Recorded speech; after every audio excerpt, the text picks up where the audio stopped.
अभी देखेंगे गुलाम वंश के बारे में। इससे पहले हमने देखा था कि मध्य सल्तनत काल के जो राजा बने थे उनमें कौन कौन वंश रहे और कौन कौन राजाओं ने शासन किया था। तो उससे आगे वाला आता है 1526 से लेकर 1857 तक। जो ये काल होता है इसे बोला जाता है मुगल वंश। मुगल वंश जो था ये इब्राहिम लोदी को हराकर मुगल वंश की स्थापना होती है और इब्राहिम लोदी के समय बाबर आ जाता है।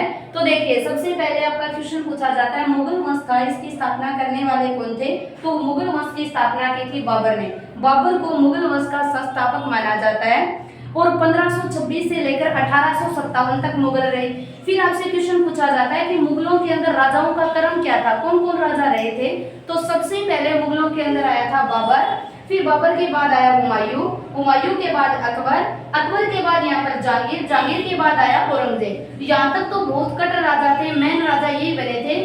1 number Babar, 2 number Humayun, 3 number Akbar, 4 number आपको करना है जहांगीर, 5 नंबर औरंगजेब। इसके बाद जो राजा आए थे वो नॉर्मल राजा थे, नॉर्मल उन्होंने काम किया। देखिए ये सांझा था, यहाँ पे सांझा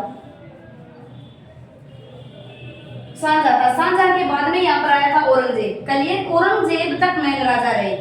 तो देखिए औरंगजेब के बाद में आया बहादुर शाह, इसका बेटा था जो खास राजा नहीं बना था, और ज्यादा सब ये भी नहीं था। इसके बीच में 2-4 राजा और बने जिन्होंने कोई खास इतना काम नहीं किया। फिर आपके लास्ट में आता है एक राजा मुगलों का जो अंतिम राजा था, उसका नाम था बहादुर शाह जफर। आपसे पूछा जाता है कि मुगल वंश में स्थापना करने वाला बाबर था, मुगल वंशों का अंतिम राजा कौन था, बहादुर शाह जफर था। लेकिन आपको बाबर से लेकर औरंगजेब तक राजाओं की विशेषता देखनी है, हर राजा ने क्या क्या कैसा कैसा काम किया। तो देखिए बाबर, फिर पुत्र हुमायूं, हुमायूं के बाद अकबर, अकबर के बाद जहांगीर, जहांगीर का पुत्र सांझा, उसके बाद में आता है औरंगजेब। क्लियर। फिर हम देखने वाले हैं कि बाबर ने क्या क्या काम किया, कैसे कैसे रहा था। तो बाबर का जो शासनकाल रहा वो 1526 से लेकर 1530 तक का जो शासन था वो बाबर का रहा। फिर आपसे प्रश्न पूछा जाता है कि बाबर ने प्रथम आक्रमण भारत पर कब किया था। तो आपको याद करना है 1518 ईस्वी के अंदर, 1518 सन में पहला बाबर का युद्ध होता है। लेकिन यहाँ पर इसे कोई इतनी सफलता नहीं मिलती है, मेन इसके युद्ध की सफलता मिलती है पानीपत के युद्ध में। तो चलिए फिर आपसे क्वेश्चन पूछा जाता है कि बाबर को भारत में बुलाने वाला कौन था, किसने आमंत्रित किया था बाबर को।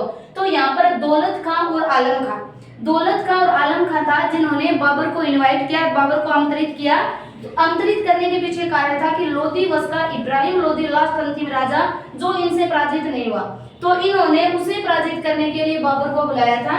फिर आपसे क्वेश्चन पूछा जाता है बाबर ने कौन कौन से मेन युद्ध लड़े। तो आपको करना है पानीपत का प्रथम, खानवा का युद्ध, फिर चंदेरी का युद्ध, फिर घाघरा का युद्ध। ये 4 युद्ध इसके इंपॉर्टेंट थे। लेकिन पहला युद्ध 26 वाला नहीं था, पहला युद्ध था 1518 को। पानीपत का प्रथम युद्ध हुआ था 1526। 26 से आपको लगातार क्रम करना है, 26, 27, 28, 29 तक। क्लियर। तो पहला युद्ध था पानीपत का, खानवा का, फिर चंदेरी का, फिर घाघरा का। अगर प्रश्न पूछे पानीपत का युद्ध तो इब्राहिम लोदी और बाबर के बीच, खानवा का सांगा और बाबर के बीच, और जो चंदेरी था वो मेदनिया और बाबर के बीच। जबकि ये जो घाघरा युद्ध था ये अफगान और बाबर के बीच में हुआ था।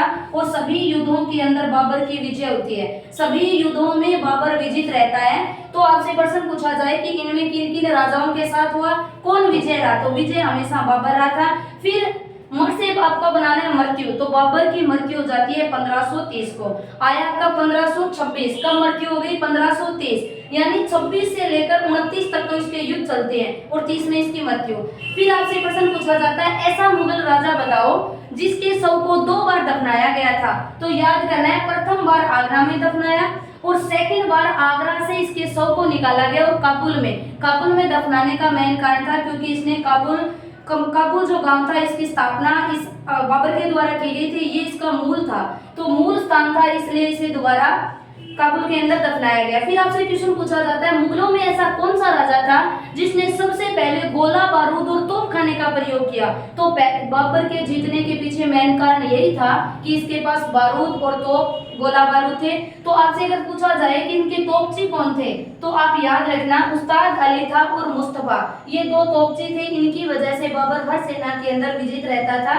ये था आपका बाबर के बारे में। कल हम देखेंगे कि हुमायूं के बारे में, हुमायूं ने क्या क्या काम कैसे कैसे किया। तो 1526 से 1530 तक की ये बाबर की क्वेश्चन आपको याद कवर करने हैं।